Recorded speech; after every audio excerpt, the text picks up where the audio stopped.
El tema para hoy, Esaú desecha la primogenitura. Esaú desecha la primogenitura. Les invito a que volvamos a leer en Génesis capítulo 25, pero vamos a leer solamente los versículos 29 al 34.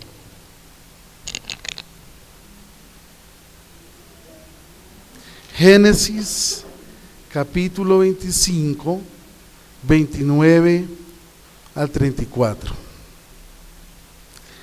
Entonces dice la palabra del Señor: y guisó Jacob un potaje, y volviendo Esaú del campo, cansado, dijo a Jacob: te ruego que me des a comer de ese guiso rojo, pues estoy muy cansado. Por tanto, fue llamado su nombre Edom. Y Jacob respondió: véndeme en este día tu primogenitura. Entonces dijo Esaú: he aquí, yo me voy a morir. ¿Para qué pues me servirá la primogenitura? Y dijo Jacob: júramelo en este día. Y él le juró, y vendió a Jacob su primogenitura.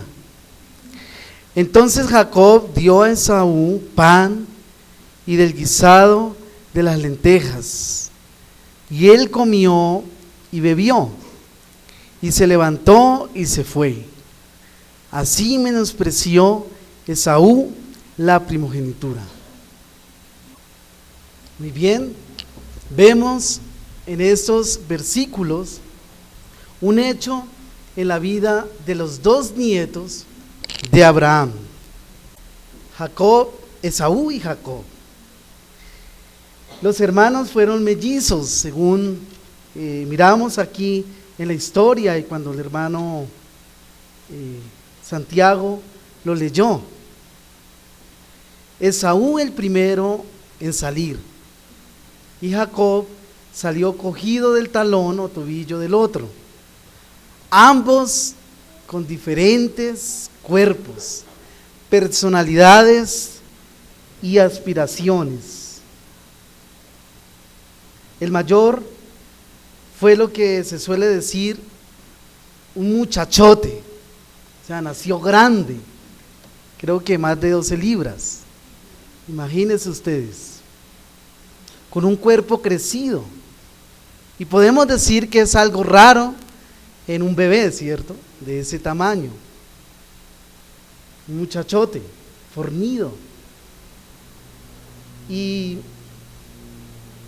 esto vemos que los recién nacidos son débiles, frágiles, pero él ya venía como con una formación física y definida. Además, estos dos niños producían en sus padres cosas o reacciones diferentes. Leamos los versículos 27 y 28. Los niños crecieron, y Esaú llegó a ser diestro cazador, hombre del campo, pero Jacob era hombre pacífico, que habitaba en tiendas, y amaba a Jacob. En tiempo presente sería que el mayor, es decir, Esaú, un diestro deportista, un diestro atleta, un hombre con mucha capacidad de correr tras los animales. En cambio, el menor, de quieta personalidad, es decir, Jacob, no era del hombre de lucha. Y lo leíamos anteriormente que él era un hombre que habitaba en tiendas, no era muy fuerte. Como diríamos en nuestro lenguaje, en nuestro tiempo, era como menso, como quieto, ¿no? Mejor, como quieto. era así, de ese estilo. Esaú parece un hijo atento, ya que complacía a su padre con sus buenos guisos. Es decir, él iba al campo y buscaba el mejor animal para conquistar a su padre, y su padre estaba contento con este hijo, ¿no? Que le complacía en esto. Pero Jacob, favorito de su madre, aunque no se dice la razón de su preferencia, pero estaba al lado de su madre, estaba cerca de ella.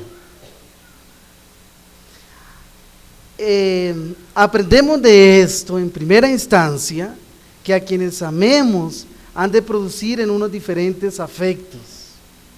Ellos eran de diferentes temperamentos, mas aún al leer la historia veremos que desde el vientre hubo una lucha entre ellos, tal como ahora la batalla entre lo carnal y lo espiritual. La lucha, yo pienso que al ver esto, se compara, es una metáfora del cristianismo, en la lucha de lo terrenal y lo espiritual, lo carnal y lo espiritual. Eso es lo que, digamos, asemeja a lo que es el cristianismo en estos dos hombres. Por eso el estudio lo voy a presentar de la siguiente manera a desarrollar. Primero, Jacob consigue la primogenitura. Esto los vemos en los versículos 29 al 33. 2. Esaú desprecia la bendición divina. Versículos 33 al 34. Primero, Jacob consigue la primogenitura. Ahí en su Biblia, ustedes van a mirar en los versículos 29 al 33. Jacob se aprovecha del fuerte apetito del otro y empieza como dando la continuación de una historia anterior con lógica y coherencia, y empieza motivándonos, como cuando contamos un cuento a un niño para dormirlo. Un día Jacob había preparado un potaje. Esaú vino del campo. ¿Cómo dice que vino? Cansado, ¿cierto? Agotado. Y Esaú dijo a Jacob: te ruego que me des a comer un poco de ese guisado rojo, pues estoy agotado.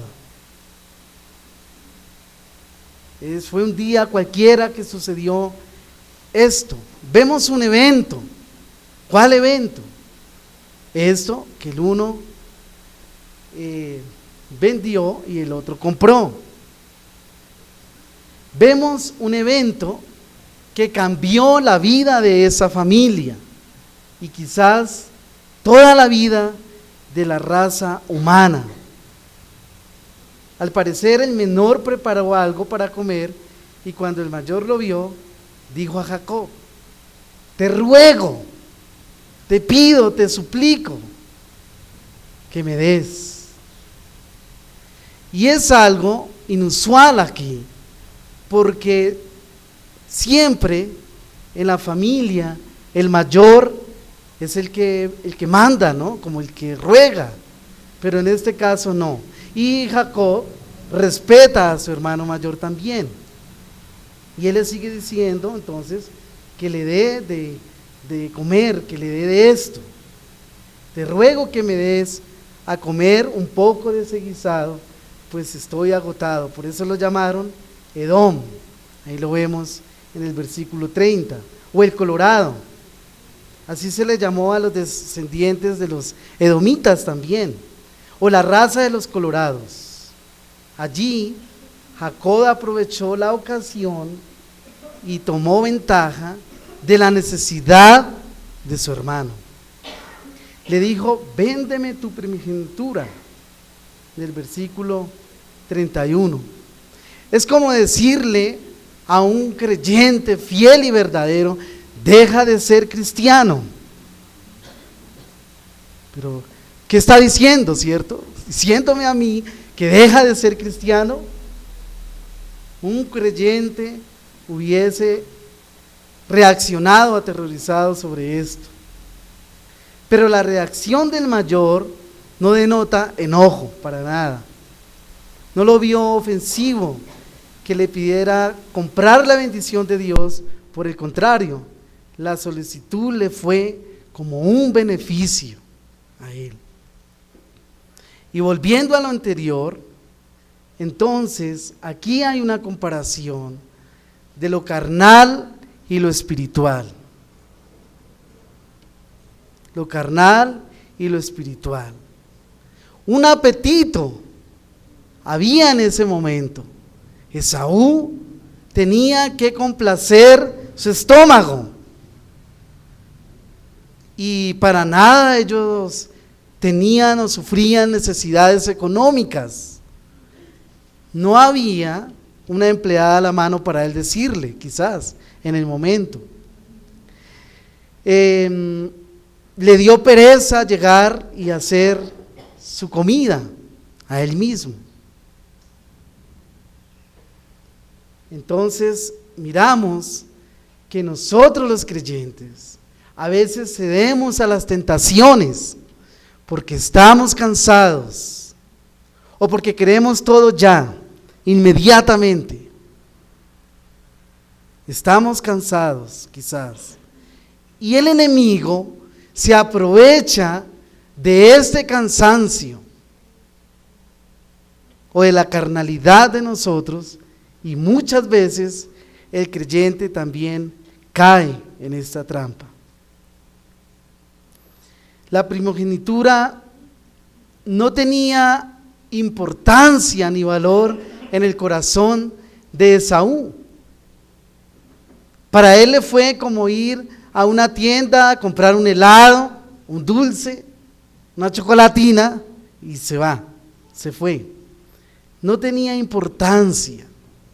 Y así a veces nosotros, nos pasa también. No le vemos importancia a las cosas espirituales. No le vemos importancia a congregarnos, a venir a la iglesia, a adorar a Dios. Voy por allá cada vez que se estrella un tren. Sí, no le veo importancia. Entonces vemos un espejo de lo que es y lo que nosotros también podemos caer como cristianos. No damos importancia a las cosas espirituales. Y Esaú estaba actuando con la carne, pero Jacob estaba actuando con el espíritu. Aunque no vemos que la actitud de Jacob fuera correcta, él estaba actuando de diferente manera. ¿Por qué? Quizás se pregunte. Porque primero Esaú estaba pensando en lo que era ya y no más, se acababa, pasaba y se acababa. Pero Esaú estaba pensando en lo eterno, en lo que Dios le había prometido desde Abraham, las promesas, los beneficios de la vida espiritual. Él estaba pensando en eso. No es que tratemos de condenar totalmente a Jacob por la actitud, pero él tuvo la oportunidad y la tomó. Vemos entonces un débil razonamiento. Notemos que Esaú dijo: he aquí estoy a punto de morir, ¿de qué me sirve pues la primogenitura? Yo pienso también que en este diálogo que ellos tenían, se dio porque ya anteriormente se había discutido. Es decir, que los padres de estos dos muchachos hablaban constantemente de las promesas, las bendiciones que Dios les había dado. Pero Esaú no prestaba atención a eso. Y pienso que los padres cristianos son los que experimentan esto. Hay unos hijos que inclinan su corazón a Dios, a Cristo, a sus promesas, pero hay otros que no, y los padres lo pueden ver. Hay otros que no tienen pasión, no tienen el interés por Cristo, por su amor, por su obra. Y aquí entonces el lenguaje de Esaú fue inflado en el momento, fue exagerado, porque no era cierto, como decíamos anteriormente. No estuvo a punto de morir, la escala de sus valores estaba extraviada, su fruto era la carnalidad. La carnalidad. Lo de aquí en la tierra, en eso era lo que él tenía puesta la mirada. Era un hombre hermoso, fuerte, cazador, conquistaba a muchachas a diestra y siniestra. Pero él no tenía ni una pizca de arrepentimiento al vender la primogenitura, porque era una herencia, ¿no?, que pasaba a ellos. Se sentía tan impotente que no podía pasar un poco de hambre por mucho tiempo. Exageró al decir que su vida estuviera en peligro de desaparecer. Lo que sí denotan sus palabras es la impaciencia de su mente. Y así es cuando nosotros actuamos irracionalmente. En muchos momentos actuamos irracionalmente. ¿No les ha pasado a ustedes que le dicen algo a una persona y explota en ira? ¿O toma decisiones desacertadas?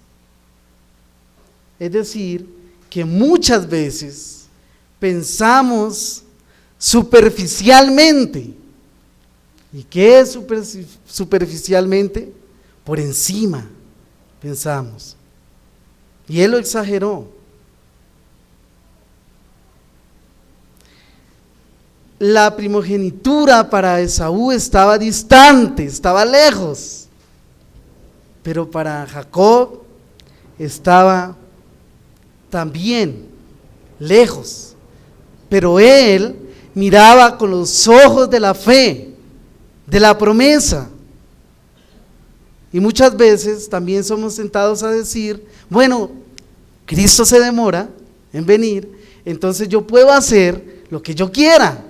Soy joven, fuerte, quizás tengo dinero, tengo posesiones, tengo importancia, fama. ¿Qué más? Eso es carnalidad. Pero Jacob, entonces, es esa figura de la fe que recibe el corazón arrepentido, o aquel por quien Dios ha querido mostrar su gracia. Entonces aquí vemos este caso, la primogenitura. Y la naturaleza de la primogenitura es que el hermano mayor, en cierta manera, tenía privilegios que le pertenecían al padre. Y él podía tomar decisiones como el padre, él podía hacerlo, y lo tenía. Pero aquí fue mal usada, ¿no? Este poder, por decirlo así. Entonces, para esta gente que actúa como Esaú, no tiene importancia lo futuro. La fe no tiene importancia. Las personas adictas a ellos mismos suelen ser fuertes y de impulsivos sentimientos. Tienen vanos pensamientos y lo consideran como si fueran de gran valor. Yo soy así. Y usted no se meta a mi casa, que yo soy así. Y están convencidos, van al abismo, pero ellos creen que van bien. Todo esto es carnalidad y vanidad. Enfoquémoslo de nuevo. Esaú dijo: he aquí, estoy a punto de morir. ¿De qué me sirve pues la primogenitura? Esto es y significa que nada en este mundo le serviría para seguir vivo, que no fuese el potaje que su hermano había preparado. Tengamos cuidado, porque las tentaciones son atractivas, así como le pasó también a Adán y Eva, ¿no? El árbol fue atractivo, su fruto fue atractivo, y eso los atrajo y los condenó. Estaba tan cansado y hambriento que no podía esperar entonces a prepararse por sí mismo su comida. Suponiendo que él estuviese a punto de morir, hubiese sido mucho más honorable morir con la honra de las bendiciones del Señor, que seguir viviendo en desgracia e incredulidad. Despreció la bendición y escogió la maldición. Irracionalidad. La incredulidad de corazón es altamente irracional. ¿Por qué? Porque impide hacer buenas decisiones, lo cual evidencia no pequeño menosprecio por los privilegios que da el Señor. Algo más de Jacob. Estos privilegios le asegurarían entonces el contrato, y él le pide juramento. Y Jacob dijo: júramelo primero. Y este júramelo es que no había confianza del uno al otro. ¿Por qué? Porque lo que decía anteriormente,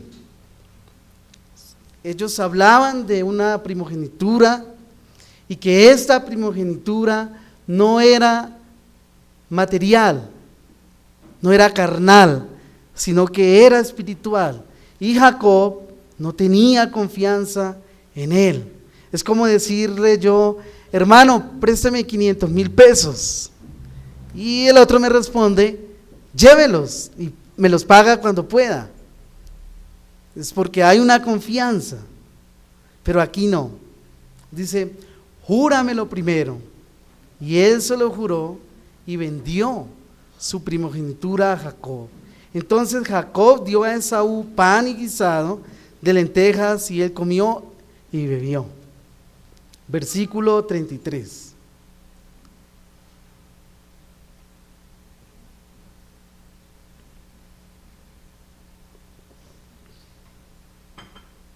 Seguimos mirando la motivación de Jacob. Nadie piense que su fin fue la ambición astuta o terrenal de Jacob. No lo debemos pensar así. No fue movido por la codicia, sino por la ambición espiritual. Y ampliando este asunto, vemos en la historia que Jacob fue un hombre ambicioso anteriormente, ¿sí? Fue un hombre en que no se tenía ninguna confianza, de ninguna manera. Pero Jacob denota aquí que su Dios era un Dios de gracia, que a pesar de esta situación, Dios le iba a salvar. Él tenía en la mente lo espiritual, y entonces sabía que iba a vivir con Dios por toda la eternidad. En cambio, Esaú era ajeno a todo este asunto. El negocio de su vida era el deporte, la destreza de su formidable cuerpo. Jacob tenía un ojo sabio para escoger así los mejores dones, aquellos entonces que son para esta vida y la que viene. Así que no se diga que Jacob tomó ventaja de la necesidad de su hermano, aunque eso parezca leerlo, porque él le dice: véndeme tu primogenitura. Y es probable entonces que hayan conversado mucho sobre esto, ya que no fue ninguna sorpresa para Esaú. Cuando su hermano le abordó con esta petición, no la vio entonces inusual, lo que indicaría que el mayor se había pronunciado con ligereza sobre esta herencia. Siendo así, que Jacob entonces es el quien la compra y aprovechó la oportunidad. Por tanto, no debiera ser acusado de aprovechador, pero en el caso hipotético de que lo fuera, tengamos presente la vida entonces de Jacob. Y en la Biblia no hay ningún patrón de vida piadosa, sino que el énfasis es entonces la gracia de Dios por salvar a los pecadores. La gloria de Dios, queridos hermanos, es salvar. Y aquí se está manifestando Dios para salvar por gracia. Y tenemos varios ejemplos, espejos en la Biblia. Por ejemplo, David era también de la promesa, hijo de la promesa, del linaje escogido, pero ¿qué hizo? Mató, asesinó, pero Dios le dijo: aquí ha venido la gracia, eres salvo, David, Dios te salva. Ahí vemos la gracia de Dios manifestada. No es que Dios sea un Dios derrochador, de ninguna manera. Segundo, Esaú desprecia la bendición divina. La primogenitura, leemos en el versículo 33 al 34. Y vendió su primogenitura a Jacob. Entonces Jacob dio a Esaú pan y guisado de lentejas, y él comió y bebió. Se levantó y se fue. Así menospreció la primogenitura. En el pasaje donde estamos leyendo, entonces indica que la negociación llegó a su término. Cada uno recibió su parte del acuerdo. Jacob recibió la primogenitura y Esaú pan y guisado de lentejas. Uno vendió, el otro compró. Esaú comió y bebió, se levantó y se fue. Esto es que estuvo entonces satisfecho y no hubo en él nada que le afectara. No había gran asunto. Y ya habíamos hablado acerca de lo que es la primogenitura, del valor que tenía. Su valor no era material, ya que Esaú, aún vendiéndola, fue mucho más próspero que Jacob. Él tenía muchas riquezas también. Jacob no tenía, según las escrituras, muchas riquezas. Pero esto no quita entonces que Esaú seguía inclinado por las riquezas temporales. En general, la primogenitura le daba al primogénito ser considerado como rey de la familia después de la muerte del padre. Además, le proporcionaba autoridad sobre sus hermanos, y cuando moría repartían las partes iguales y luego al mayor le correspondía la mitad de la herencia. Ahora bien, cuando se lee de la familia de Isaac, es claro que esas normas todavía no eran entre ellos. La primogenitura consistía sobre todo en esencia en la naturaleza espiritual, o las bendiciones que Dios había prometido a Abraham. Dios le dice a Abraham: haré de ti una nación grande, te bendeciré y engrandeceré tu nombre y serás bendición. Bendeciré a los que te bendigan y maldeciré a los que te maldigan. En ti serán benditas todas las naciones de la tierra. Haré de ti una nación grande, le dice Dios. La bendecirá, la multiplicará. Dios estará con él, nadie le tocará. Es como cuando el apóstol Pablo perseguía a los cristianos para matarlos. Y Dios le dice: ven acá, pero ¿qué estás haciendo? Estás peleando contra mí. Eso le decía a Dios, a Pablo. Así nos defiende Dios por la promesa. Dios promete, y aún mayor promesa en Cristo, estar con nosotros todos los días hasta el fin del mundo. De cierto te bendeciré grandemente y multiplicaré en gran manera tu descendencia. ¿Cómo? Como las estrellas del cielo y como la arena de la orilla del mar. Y tu descendencia poseerá la puerta de los enemigos. Esto es que Abraham y a su descendencia, lo cual incluye a nosotros que estamos en Cristo, contamos con su presencia y favor todo el tiempo que estuviésemos aquí en la tierra, y después de aquí la gloria eterna. Entonces, todas estas bendiciones fueron espirituales y gloriosas, no materiales. En otro lugar leemos: si soy de Cristo, entonces soy descendencia de Abraham, heredero según la promesa. Gálatas 3:29. Esas son las bendiciones que Esaú menospreció y luego vendió por un plato de comida. Y es el pan diario que vemos.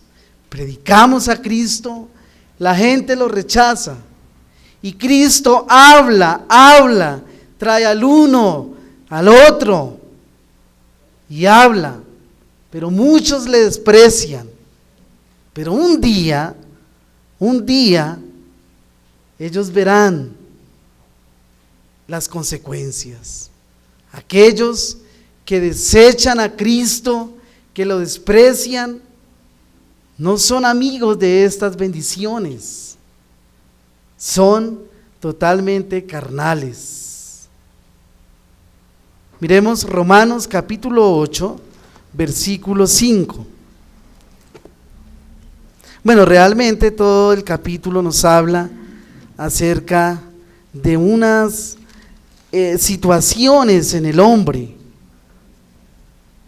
y hay solamente dos hombres en el mundo, el carnal y el espiritual. Dice: porque los que son de la carne piensan en las cosas de la carne, pero los que son del espíritu en las cosas del espíritu. Ahí está.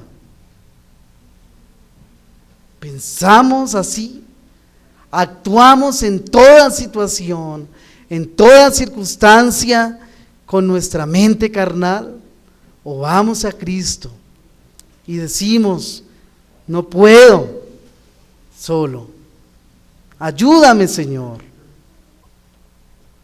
Entonces, Esa es la lucha que tenemos todos, hermanos. Una lucha contra la carne y el espíritu. Y los que no son de Dios son enemigos de Dios. Ustedes pueden seguir leyendo en el capítulo 8 de Romanos esas características. Los que viven en la carne están enemistados con Dios todo el tiempo, enemistados con Dios. Estos que andan según la carne quieren su propio placer, los que ellos digan, esto quiero. Pero los que andamos conforme al Espíritu, nos acogemos a lo que es de Dios y a lo que es de Cristo y a las promesas de Cristo en su totalidad. No estamos mirando para allá, para acá, contemplando una cosa y otra, sin un horizonte. No, nuestra mente debe de estar en Cristo, porque Él es el autor de la salvación. De Él provienen las riquezas espirituales. Alguno podrá decirme, bueno, pero yo no era creyente hace 5 años y ahora mi familia es mi enemiga. Tenía riquezas y las perdí. Pero no está mirando que su mayor riqueza es Cristo y debe de ser Cristo. Si pierde amigos, posición, no interesa. Eso no es lo eterno. Lo eterno está con Cristo. Y como unas aplicaciones generales, hermano, si despreciamos el bien, entonces crecerá el mal en nuestros corazones. Esa es una realidad. Si despreciamos el bien, el mal crecerá en nuestros corazones. Es una bacteria, diría yo, que empieza a carcomer nuestros corazones como lo hizo en Esaú, poco a poco, hasta tal motivo que la primogenitura no valía un centavo para él. Si despreciamos el bien, entonces crecerá el mal en nuestros corazones. Y nos sentamos, escuchamos, dialogamos, leemos, compartimos, pero no hay nada en el corazón, no hay nada de Dios. Cuando llega la hora de la prueba, entonces se sabe quién es Julanito, quién es Julanita. ¿Cuál es su condición espiritual? La espiritualidad en Esaú desapareció y la carnalidad brotó con fuerza. Del mismo modo, nos ocurrirá si damos importancia a lo mundano y a lo terrenal, en disminución de lo eterno y lo espiritual. Pregunta: ¿alguna vez has visto en ti una inclinación o una inclinada situación de frialdad por las cosas de Cristo? He aquí la respuesta, hermano. Este desprecio de las cosas divinas está en tu mente, porque las cultivas insaciablemente. Es una sed por las posesiones terrenales, es una sed de indulgencias por las sensualidades de este mundo. Muchos creyentes dicen: no, Dios me prometió guardarme del mundo. Y entonces se deleitan con sus amigos, con sus costumbres, con sus pecados, con todo lo que no va con Cristo. Dice, no, Dios me guarda, entonces yo me meto allá, me meto acá, porque Dios está conmigo. Pero es vana irracionalidad. Hermanos, también viendo a Esaú, no te será difícil ver tu propia incredulidad. Y su caso sería mucho más excusable, porque no conocía bien el contenido de la promesa. Es decir, que ahora nosotros tenemos más conocimiento de Cristo. Tenemos que los discípulos vivieron con Él, estuvieron con Él. Nosotros hemos sido bautizados por Cristo, resucitados con Él. Tenemos mayor responsabilidad. Al surgir nuestra carnalidad ante este cuadro, se hace fuerte la profecía a su primera venida.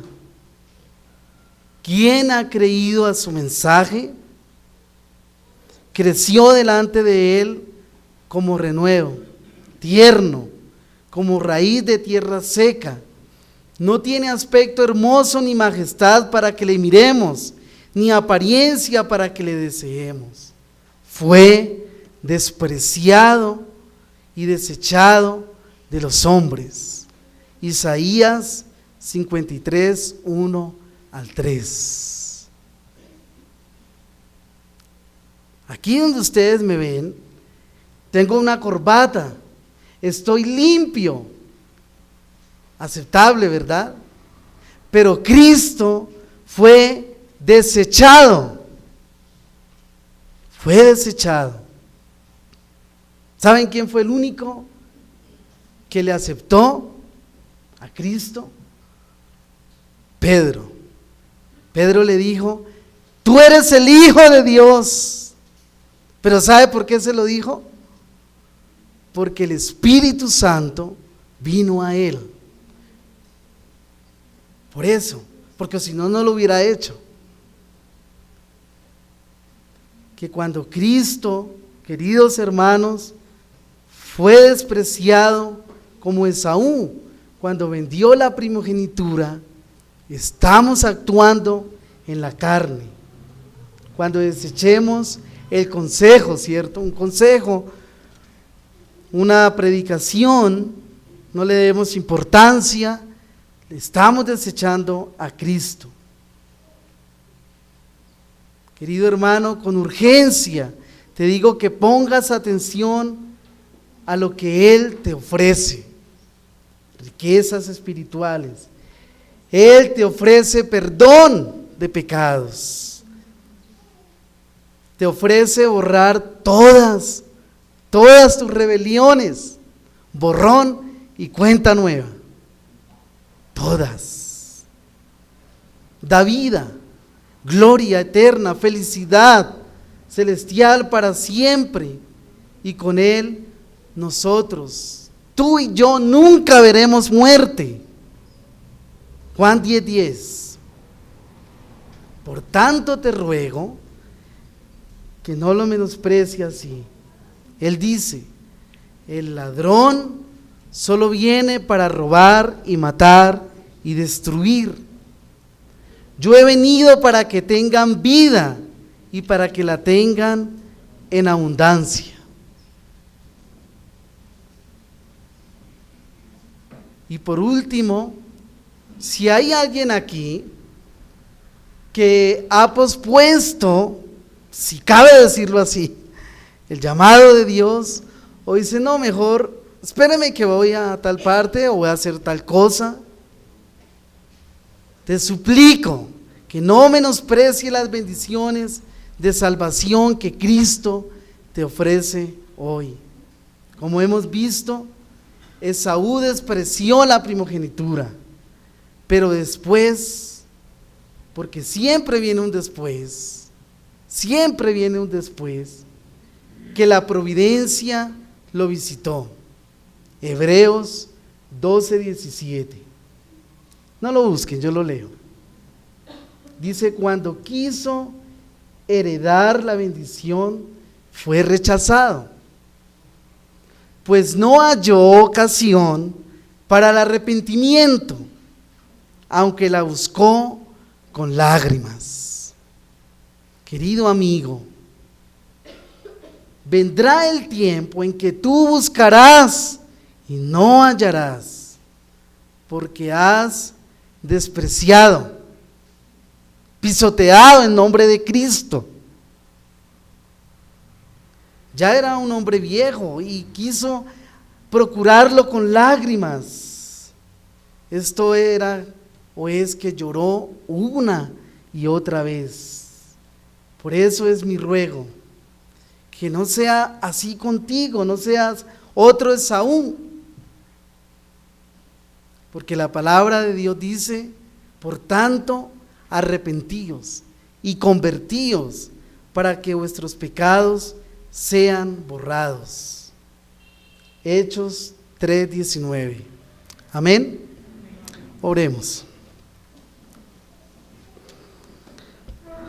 Padre bueno, te damos gracias, Señor, por permitirnos en esta mañana, en este día, estudiar tu palabra. Gracias por esta lectura bíblica que nos da y nos dio muchas aplicaciones para nuestro diario vivir cristiano. Ayúdanos, Señor, para que no seamos terrenales, para que como creyentes venzamos el mal con el bien. No nos dejes caer en la tentación.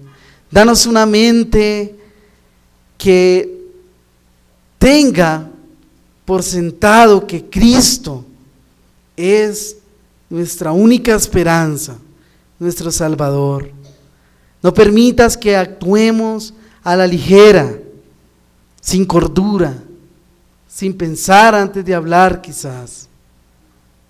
Ayúdanos, Señor, para que como creyentes tengamos una fe firme en ti, en tus promesas, porque todo esto, todas estas promesas, las debemos vivir por fe. Ayúdanos, Señor, para que tengamos en alta estima la obra de Cristo en nuestros corazones. No así como Esaú, que vendió su primogenitura por un plato de lentejas. Ayúdanos, Señor, para que vivamos como aquellos que son bendecidos por todas las riquezas espirituales que hay en tus escrituras. Perdónanos porque muchas veces hemos actuado como los incrédulos, pero por tu gracia tú nos perdonas. Tu palabra dice que si hemos pecado, abogado tenemos para con el Padre, a Jesucristo el justo. Y a ti venimos, Señor, en arrepentimiento. Lávanos más y más de nuestras maldades. También pedimos por Cristo que tú salves a aquellos que por tu plan salvífico desde antes de la fundación del mundo, los salves por la predicación, y que tú prepares esos corazones para que tengan en alta estima tu palabra.